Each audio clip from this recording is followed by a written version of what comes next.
Hello everybody, Shinjo here, welcome back to the channel, and I am here with the Spring 2023 anime list on Mal. Off rip, we have 3 different sequels, Kimetsu no Yaiba, Dr. Stone, and Tonikaku Kawaii, and yeah, I'm just gonna add Demon Slayer right now because I watched everything else involving Demon Slayer, so I'm just gonna watch this. I'm really excited to see how Mitsuri does something. But Dr. Stone and Tonikaku Kawaii, I cannot say much about because I don't know much about them. So, if they're actually legitimately good, let me know. So hopefully down here we got a lot to lay out here. So, let's see. First we got Jigukuraku. Gabimaru the Hollow, a ninja of a village known for being cold and emotionless, was set up by his fellow ninja and is now on death row. Tired of killing and betraying, he wants to die. However, no method of execution works on him because he's apathetic and he refuses to admit it. He does have a reason to live. He wants to return to his wife, who is the reason why he softened up and failed to be an effective assassin. Okay, and we got this other guy to join him. Okay. Interesting. I'm not going to read the whole thing because there's a lot there. I don't know how to feel about that. I don't know. I might just wait and see if people are actually talking about it because I got my hands full over here. We got a Megumin spin-off. Crimson Magic, Clan Megumin, and Union are at the top of their class, but they still have a lot to learn. Okay. She's gone down a different path. Explosion Magic. Being warned of its limited usefulness, Megumin believes explosion magic is the way for her to become a great wizard. Okay, yeah, this definitely seems like before she meets Kazuma, which that's going to be really interesting because I don't know how they're even going to do that because it's just basically going to be Megumin and Union unless they decide to incorporate Megumin's family or anybody else in the village. Either way, it's definitely sounding interesting. And it's from Studio Drive, and I don't think they've ever done a Konosuba season before, so that's going to be interesting. Now this one I've been seeing all around online, Oshino Ko. What do we got here? It's a drama that's supernatural. Wait, it's starting on St. Patrick's Day. It's starting in 10 days from when I'm recording this. Interesting. Alright, what do we got here? 16-year-old Ai Hoshino is a talented and beautiful idol who is adored by her fans. She is a personification of a pure young maiden, but all that glitters is not gold. Goro Amamiya is a countryside gynecologist and a big fan of her. So when the pregnant idol shows up at his hospital, he is beyond bewildered. He promises her a safe delivery.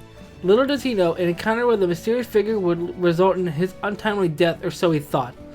Opening his eyes in the lap of his beloved idol, Goro finds that he has been reborn as Aquamarine Hoshino, Ai's newborn son. With his world turned upside down, Goro soon learns the path of showbiz is paved with thorns, where talent does not always beget success. Will he manage to protect Ai's smile that he loves so much, with the help of an eccentric and unexpected family? Huh. You know, I've definitely seen pictures of this, mainly because I remember that the characters have stars in their eyes. That might be just Hoshino's eyes as an idol. But yeah, that definitely sounds interesting.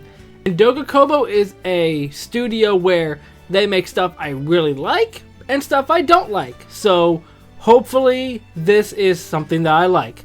So what do we got here? So I'm just going to get this out of the way now. We got Osama ranking. I didn't know there was going to be something new, but I'm definitely going to put this on here regardless. I love the show in general. It's a new entry in the franchise. And there's nothing known about it. Okay. And we got, what's the English dub title? I can't think of what the English dub title is. I couldn't even bother to guess. Honestly, I thought the second season already came out. I guess I was wrong. And we got Mashal? Okay. To everyone else in this magic-dominated world, the young and powerless Mash Bernadette is a threat to the gene pool and must be purged. Living secretly in the forest, he spends every day training his body, building muscles strong enough to compete with magic itself. However, upon having his identity exposed and his peaceful life threatened, Mash begins his journey to become a divine visionary.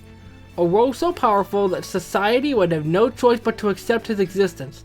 And so, in order to maintain his peaceful life, the magicless Mash enrolls in the prestigious Eastern Magic Academy, competing against the children of some of the most powerful and elite in the realm. Lacking the very skill needed to survive in Eastern magic, Mash appears to already be at a disadvantage to his fellow classmates.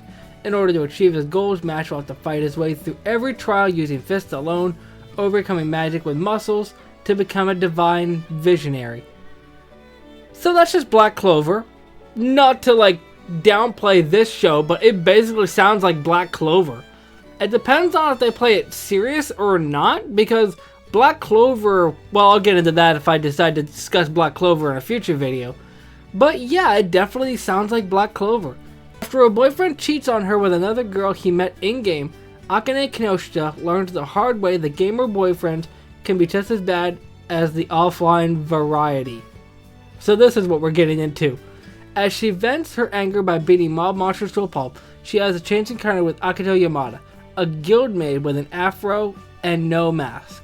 Okay, no must be like a type of animal like a Tsuchinoko that's kind of mythical or something. Yamada is unsociable and curt, hardly the type of person to make Akane swoon. However, while his gaming stats might be maxed out, Yamada is inexperienced in matters of the heart, and against all odds she finds herself moved by him. Making new friends along the way, can Akane shake the heart of Yamada, the final boss level high school boy?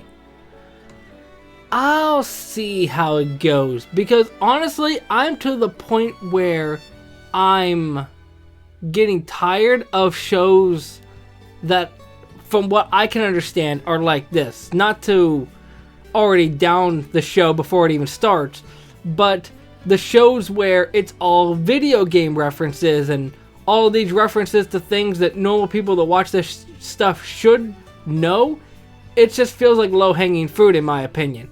I don't know, they might make it work, but who knows. And we got Kuma Bear. I watched a couple episodes of it, but never finished it, so if it's legitimately good, let me know. There's honestly, Oshino Code's really the only one that's grabbed me so far. So what is this? Kimi wa Hokagu Insomnia. Oh, Hokagu is club and Insomnia is insomnia. It all started with the death of one of the astronomy club's members. From this, the rumored ghost of the club came to life. Okay, you got me. Grumpy insomniac Ganta Nakami stumbles across the moderately rebellious yet easygoing Isaki Magari in the astronomy club's abandoned observatory. Magari is jolted awake and tries to escape from the scene, only to have a broken door prevent that, forcing the two inside. It forces an unlikely friendship, leading to them use the observatory as a safe space for them to interact. It follows the insomniac and Magari's time in the Starlit Observatory as they help each other cope with insomnia and the lasting effects it has on life. Huh. Yeah. That, I'm gonna give it a shot because I work a night shift job, so insomnia is right up my alley. Isekai Shokan wo Nidomi Desu. There was once a man who was summoned to another world and saved it. Of course, he became too popular there and turned into an isekai normie. Oh no.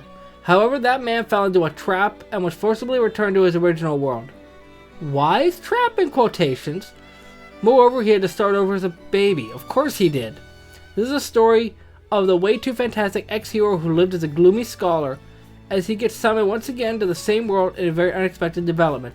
No, don't like it. The fact that they called him an isekai normie was already a red flag for me.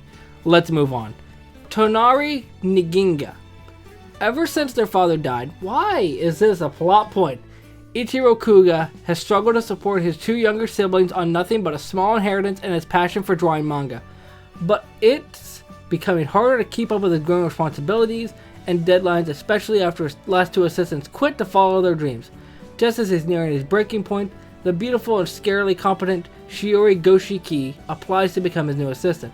But there's almost something otherworldly about her, and soon Kuga finds his reality turned upside down when she suddenly declares them engaged to be married? Okay, I'll keep it in mind, but I'm not really grabbing me as much as a lot of other shows so far. Boku no Kokoro no Yaiba Yatsu. Man, I think that's the most fluent that I've spoken a title in so long. Kyotaro Ichikawa may look like your average middle school student, but in his heart, he dreams of murder? Can I say that on YouTube? Thus, it is no surprise that the one he wants to kill the most is never far off from his mind, the class idol, Ana Yamada. Reading alone in his beloved school library, he inadvertently begins to rendezvous with Yamada, who comes to secretly gorge on her beloved candies and sweets. Through their interactions, Ichikawa discovers just how much of a ditch she is, and can't help but support her from the sidelines. Meanwhile, Yamada herself can't stop teasing him due to his flustered reactions. With an array of heartwarming daily interactions, the distant bond between the two grows into something more than just library acquaintances. Huh. Okay. That is definitely interesting. I'm gonna plan to watch it, at least give it a couple episodes, because it's a different spin on stuff like Nagatoro and Takagi-san, where it's just a teasing show, but at the same time, it has another layer, and depends on how much they play the comedy, it might actually be enjoyable to watch. Okay, we got Skip to Loafer. What is Skip to Loafer about? Excellent student Iwakawa Mitsuma has always dreamt about leaving our small town, going to a prestigious university, and making positive change in the world. But she's so focused on reaching her goals that she's not prepared for the very different and overwhelming city life that awaits her at Tokyo High. Luckily, she makes fast friends with Shima Sosuke, a handsome classmate who is laid back as she is overprepared. So it's an odd couple sort of dynamic. Okay, it doesn't seem like it's going to be my favorite of the season, but it sounds enjoyable enough. Alright, we got Nihime to Kimono no O. 100 years ago, there was a great war between human and beast kind. Once the war ended, an annual tradition was proposed where a female sacrifice would be taken from the humans to be eaten by the king of beasts. This tradition continues on as a 99th sacrifice. 15-year-old Safiri is taken from her village to the kingdom of Osmago. Cool. Where miasma filled. Okay. So she's not like other sacrifices. Her optimism and lack of fear towards the beast and her fate surprises the fearsome king. Intrigued by the sacrificial princess and her history, she gets to roam free. Is this like a Beauty and the Beast sort of thing? That's what it seems like. Okay. I don't know. I can kind of see why a lot of this stuff's later on down here because nothing has really grabbed me. Isekai one turn kill Nason. Ane no, yeah. I'll call it one turn. I'll call OTK Nason. It wasn't me who was strongest in the world, but my sister. I can see where this is going already, and I haven't even read it. As a result of an accident in the real world, Asahi Ikubasa is transported to another world. He tries to enjoy the different world he imagined, but his abilities prove to be the weakest. His elder sister Mayu comes to save the day. Chasing after Asahi's love, Mayu too ended up in the same world with the strongest ability and cheats girls. Okay, so this is just the mob isekai from a couple years ago, but the sister instead. Okay, yeah. Ano Orchestra. Hajime Ano used to live for the sound of the violin playing. Ever since he was young, he had admired the world-renowned violinist's father, who inspired him to pick up the instrument himself. But following his parents' bitter divorce, Ano swears to never play again and heads for high school without a direction or purpose. During physical education, an unathletic Ano gets struck in the face with a ball and ends up in the infirmary. There he meets Ritsuko Akine, who begins to play the violin in the room, believing she is alone. However, following a past incident, there have been rumors claiming that Akine is a bully, which is isolated from her peers. A fact that Ano is unaware of. Okay, so that seems like a similar thing to Your Lie in April, just from the setup and the main character. I don't know. I haven't added anything on here in a while, so I'll add that. Might be good, might not be good. We'll have to wait and see. Sugi Crisis. Lisa Luna is an alien who wants to destroy Earth upon her first look. But the planet has a plethora of good things, and it would be a pity for her not to check it out. Thus, Earth is said to be spared for destruction, and the alien starts to wander around places. She ends up at a cat cafe. That's just hilarious. I mean, honestly, this might be one of those that's more geared towards the younger kids, but I don't know. I kind of like the idea of an alien wanting to blow up the world until they see a cat cafe. That's just funny. Tokyo Mew Mew new. Haven't seen the first season, so we're gonna go over here, which is Jijo wo Shiranai Tenkusei ga Guigui Kuru. I'm calling it Guigui. Opposites attract when the cheerful airhead meets the resident wallflower of his new class in this heartwarming slice of life comedy series. I could probably just stop right there, but I'll read another paragraph. One lonely, gloomy 5th grade girl is the target of her classmates' relentless bullying and teasing. That is until a new kid arrives on the scene. Friendly Takada is as clueless as he is well-meaning, but somehow he possesses the magic ability to start drawing Grim Reaper Nishimura out of her shell. As the elementary schoolers experience all kinds of fun things in the childhood summer, from going to pools. Okay, I'm gonna give it a watch. Normally when I like slice of life stuff, it's normally like at least high school, but who knows? That definitely sounds interesting, honestly. I don't know why it does. Maybe I did watch it before or heard of it before, I just don't remember. I don't know. And we got Edome Elf. Koito Kogane works at the Teenage Shrine Maiden, as the Teenage Shrine Maiden, at the Takamimi Shrine, catering to the whims of its residents. A centuries-old elf who loves video games as much as she hates going outside.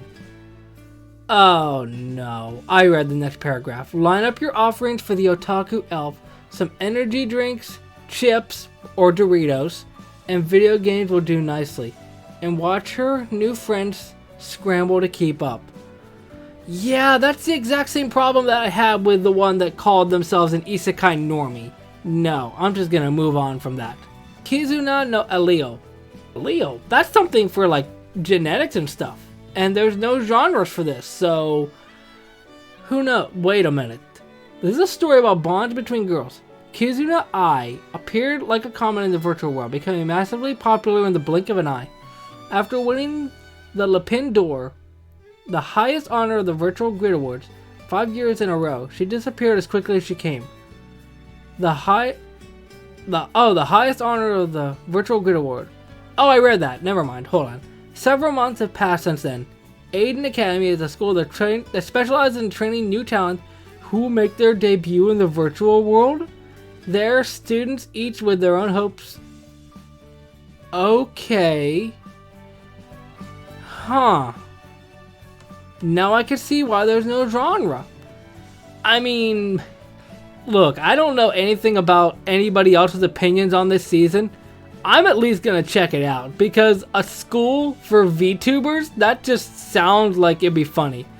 I mean, at the same time, I don't think a lot of people liked Iono from the new Pokemon games, but honestly, I don't really mind her. A lot of the comedy is like hitting close to home since I make content, so I don't know, it might actually be good. We got Mix Meisei, haven't seen that. Alice Gear Aegis expansion, and there's nothing on that. Okay, we got Rokudo no Onatachi. So Tosuke is a first year attending Aomori High, a school full of delinquents. He is often bullied by his classmates due to his incompatibility with their behavior. The only exceptions being his 2 good friends who are also social outcasts. Frustrated at the way they are treated, the 3 wish they could stand up and claim the fun, peaceful school life of their dreams. However, the main person's life takes a drastic turn when he receives a package from his late grandfather containing their family heirloom. A scroll said to possess the power to save him from impending danger. Upon holding the scroll, a sudden glow emanates, leaving a strange mark on Tosuke's forehead.